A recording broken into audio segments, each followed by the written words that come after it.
वित्त वर्ष 2026-27 में राजस्व लक्ष्यों की प्राप्ति को लेकर बैठक होगी। मुख्यमंत्री भजनलाल शर्मा इसको लेकर समीक्षा बैठक लेंगे।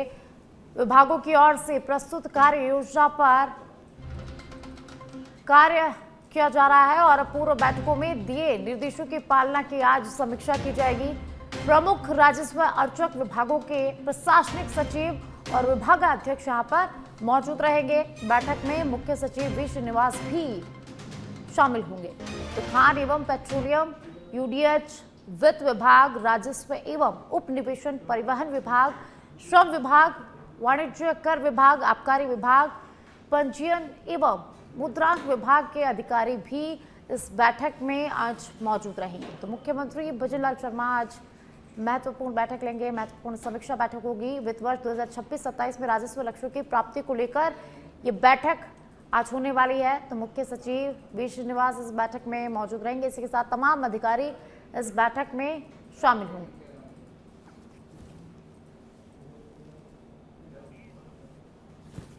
तो जयपुर से खबर है, मुख्यमंत्री भजनलाल शर्मा आज महत्वपूर्ण बैठक लेंगे। तो वित्त वर्ष 2026-27 में राजस्व लक्ष्यों की प्राप्ति को लेकर यह महत्वपूर्ण बैठक आज होगी। पूर्व मुख्यमंत्री अशोक गहलोत ने जयपुर एयरपोर्ट पर मीडिया से बातचीत के दौरान केंद्र और प्रदेश सरकार पर कई मुद्दों को लेकर तीखा हमला बोला है। उन्होंने भरतपुर फायरिंग की घटना का उल्लेख करते हुए प्रदेश की कानून व्यवस्था पर सवाल उठाए और कहा कि फायरिंग, हत्या और दुष्कर्म जैसी घटनाएं लगातार बढ़ रही है। गहलोत ने राम मंदिर चढ़ावा विवाद को करोड़ों लोगों की आस्था से जुड़ा मामला बताते हुए इसकी निष्पक्ष जांच और उचित कार्रवाई की मांग की है। इसके साथ ही उन्होंने समान नागरिक संहिता यानी कि यूसीसी का ड्राफ्ट पहले सार्वजनिक करने की बात कही और दावा किया कि आगामी विधानसभा चुनाव में पंजाब में कांग्रेस की सरकार बनेगी। किया ड्राफ्ट तो आए कम से कम, बिना ड्राफ्ट के आप कैसे उम्मीद करते हो कि कुछ बात अपने कह पाए कोई भी व्यक्ति, तो संस्था हो, जो पब्लिक हो, कोई भी हो। ये तो पता नहीं ये क्या सोच के इस प्रकार के फैसले करते हैं। बिना ड्राफ्ट के आप उम्मीद करते हो कि हम सब कुछ बोल देंगे, कमेंट करेंगे, अच्छी बात है। भी दौरा राजस्थान का हमला है, क्या कहेंगे? अच्छी बात है ना, अगर मान लो आके देखते हैं तो अच्छी बात है। कोई शिकायत कई जगह आ रही है। नेशनल हाईवेज का एक अपना एक कीर्तिमान भी स्थापित होगा। डॉक्टर मनमोहन सिंह जी ने जब से उदारीकरण किया देश के अंदर 91-92 से, उसके बाद में ये तमाम, तो ये बहुत बड़ा अचीवमेंट मैं मानता हूँ इसको देश के लिए।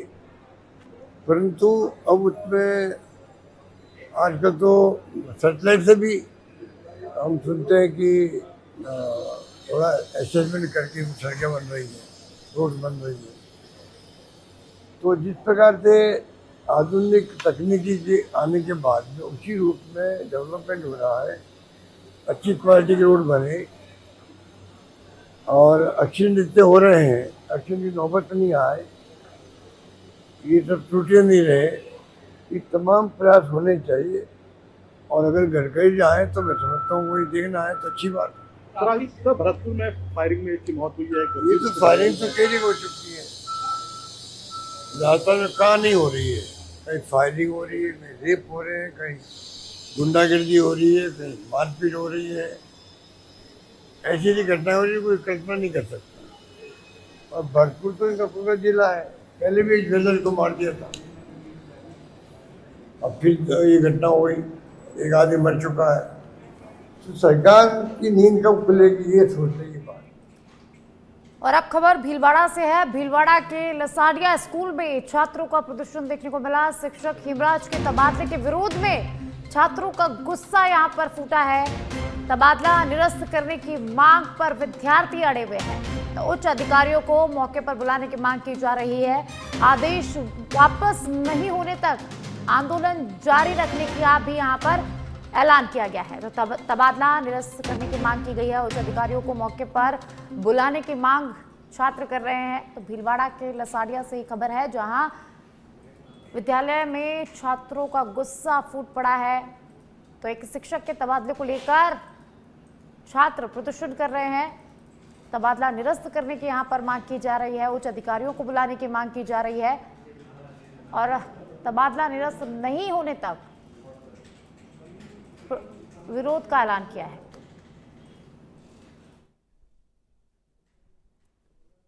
हेमराज सर हमें वापिस चाहिए, क्योंकि वो हमारी शिक्षा में हर एक चीज़ में हमें आगे प्रोत्साहित करने के लिए हमें जागरूक करते हैं और सब बच्चे उनके लिए ये तपस्या कर रहे हैं। चाहे एक दिन नहीं 5 दिन लगे, लेकिन यहीं पे भूखे रहेंगे, यहीं पे तपस्या करेंगे। पानी नहीं, उन्होंने हमारे को खेल में और सब में मोटिवेशन सपोर्ट दिया है, सब में दिया है। अगर वो हमको मेरे अकेले को नहीं, पूरी अगर वो नहीं रहेंगे तो पूरी स्कूल है। रायसिंह नगर से खबर है, जहां रायसिंह नगर के 11 टीके रेलवे फाटक पर बन रहे रेलवे अंडरब्रिज का निर्माण कार्य पिछले 20 से 25 दिनों से बंद पड़ा हुआ है, जिससे हजारों लोगों को भारी परेशानी का यहां पर सामना करना पड़ रहा है। निर्माण कार्य ठप होने से आमजन, विद्यार्थियों, किसानों, व्यापारियों और वाहन चालकों को रोजाना करीब 10 किलोमीटर अतिरिक्त दूरी तय करनी यहां पर पड़ रही है, जिससे लोगों को भारी परेशानी हो रही है।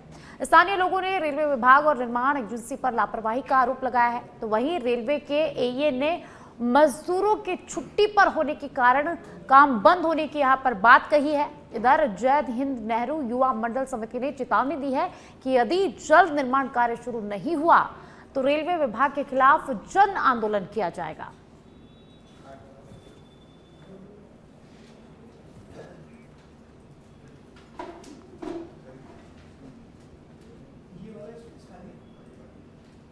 रेलवे अंडरब्रिज का निर्माण कार्य रुका हुआ है। पिछले 20 से 25 दिनों से काम रुका हुआ है, जिससे लोगों को भारी परेशानी का सामना करना पड़ रहा है और इसी को लेकर लोगों में भारी आक्रोश देखने को मिल रहा है।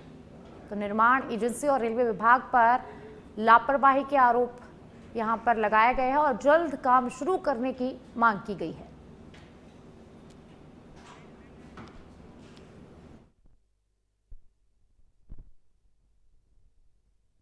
हमारे रायसिंह नगर में रेलवे अंडरब्रिज पास जो 11 टीके के पास बन रहा है, काफ़ी समय से बंद पड़ा है कार्य उसका। लोगों को बहुत ज़्यादा परेशानी हो रही है। लोगों को घूमकर 7, 8, 10 किलोमीटर जाना पड़ता है। सबसे ज़्यादा परेशानी किसानों को है और आमजन को तो है ही, किसानों को ज़्यादा परेशानी हो रही है, क्योंकि सभी को घूमकर दाना मंडी में आना पड़ता है।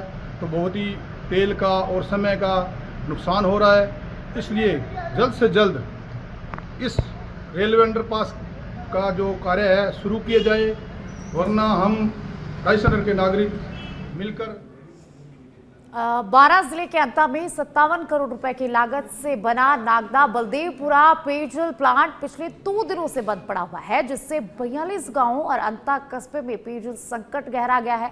लोगों को पीने के पानी के लिए परेशानी का सामना करना पड़ रहा है। स्थानीय लोगों का आरोप है कि कभी कर्मचारियों को वेतन नहीं मिलने तो कभी क्लोरीन की कमी के कारण प्लांट का संचालन प्रभावित होता है और कई बार मटमेले पानी की आपूर्ति भी यहां पर होती है। वर्ष 2017 से संचालित इस योजना से प्रतिदिन लाखों लीटर पानी की आपूर्ति की जाती है, लेकिन लगातार आ रही तकनीकी और प्रशासनिक समस्याओं से लोगों में भारी नाराजगी है।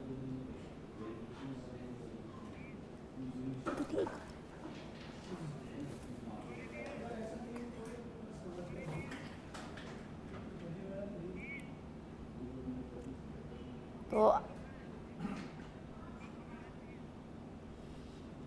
57 करोड़ का पेयजल प्लांट 2 दिन से बंद पड़ा हुआ है, जिससे लोगों को परेशानी हो रही है। 42 गांव और कस्बे में पेयजल संकट इसके कारण गहराता जा रहा है।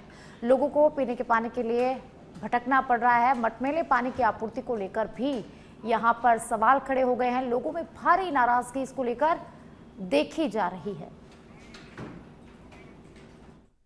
2 दिन से नहीं आ रहा है। पानी भी आता है तो पीला पीला मटमेला आता है। ये सरकार की योजना है। ऐसी बिल समय पे लेते हैं, पानी सब कभी आता है कभी नहीं आता है। बिल देने तो आ जाते हैं, बिल का जैसा बिल लेते हैं वैसा पानी तो दे। और पीने के लिए भी उपलब्ध नहीं है ये पानी। कैंपर लगा रखा है, हम तो हमें बीमार हो जाते हैं इस पानी से। कब से नहीं आ रहा है? 2 दिन से नहीं आ रहा। कभी 2 दिन आता है, 2 दिन नहीं आता है। बीच बीच में 2-4 दिन आता है, लगातार 2-4 दिन में। और अब झुंझुनू से बड़ी खबर है, जहां नवलगढ़ में बेटे ने मां की चाकू से गोदकर हत्या कर दी है। कृषि उपज मंडी के पास घर में देर रात इस पूरी वारदात को अंजाम दिया गया। घरेलू विवाद के बाद चाकू से किए कई बार वार और इससे मां की मौत हो गई है। वारदात के बाद बहन को फोन कर घटना की पूरी जानकारी इस भाई ने दी। आरोपी हिरासत में है। हत्या का मामला दर्ज कर लिया गया है और पुलिस सभी पहलुओं से पूरे मामले की अब जांच कर रही है। तो झुंझुनू से खबर है, जहां रिश्तों को शर्मसार कर देने वाली घटना सामने आई है। एक बेटे ने अपनी ही मां की चाकू से गोदकर बेरहमी से हत्या कर दी है। तो पुलिस ने आरोपी को हिरासत में ले लिया है। पूरे मामले की जांच शुरू कर दी गई है।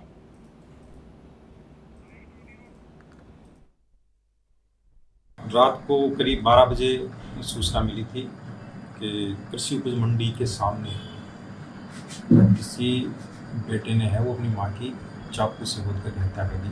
इस पे है वो रात का जो गश्त का जाता था और मैं भी पहले हॉस्पिटल पहुंचे तो वहाँ पर डॉक्टर साहब से बात की तो मृतका है प्रभाती देवी, वाइफ ऑफ स्वर्गीय शीश राम जी, और रहने वाले मूलतः ये सिंगनौर के रहने वाले हैं, गोड़जी इलाके में, और यहाँ पर मकान बना करके नवलगढ़ में कृषि उपज मंडी के सामने रहते हैं। परिवार में माताजी हैं और इनका बेटा है जो सरकारी कर्मचारी है, नवलगढ़ में पोस्टेड है, और ये शराब के नशे का आदी है। तो रात को किसी बात को लेकर के इनके आपस में तनातनी हुई और उस पर उसने जो चाकू है चाकू से गोद करके हत्या कर दी। जानकारी में आया है सिरोही जिले के पिडवाड़ा थाना क्षेत्र के जनापुर चौराहे पर लूट की नियत से बदमाशों ने एक राहगीर पर चाकू से हमला कर दिया, जिससे युवक गंभीर रूप से घायल हो गया है। घायल को पहले पिडवाड़ा अस्पताल ले जाया गया, जहां प्राथमिक उपचार के बाद उसकी गंभीर हालत को देखते हुए सिरोही अस्पताल उसे रेफर किया गया। घटना की सूचना मिलते ही थाना अधिकारी महेंद्र कुमार सिरवी पुलिस जाब्ते के साथ मौके पर पहुंचे और तत्काल बदमाशों का पीछा किया। पुलिस ने तीनों आरोपियों को हिरासत में ले लिया है। कार्रवाई के दौरान एक बदमाश भी घायल हो गया है। घटना का सीसीटीवी फुटेज भी सामने आया है और पुलिस अब पूरे मामले की जांच में जुटी हुई है। और झुंझुनू से बड़ी खबर सामने आई है, जहां पुलिस के कांस्टेबल ने 26 लाख के जेवर चुराए हैं। हादसे में मृत फायरमैन के बैग से 26 लाख रुपए के जेवर यहां पर गायब हुए हैं। सदर थाने में कार्यरत नरहड़ निवासी कांस्टेबल संदीप कुमार पर शक जताया जा रहा है। पुलिस ने सीसीटीवी खंगाले हैं, जिसमें कांस्टेबल की संदिग्ध हलचल दिखी है। तो पहले बैग लेकर थाने की बिल्डिंग के पीछे गया और 5 मिनट के बाद ये कांस्टेबल वापस लौटा है। सीसीटीवी में हलचल सामने आने के बाद से ड्यूटी से ये कांस्टेबल गायब है। 30 जून से बिना बताए सदर थाने से गैर हाजिर ये कांस्टेबल है संदीप कुमार।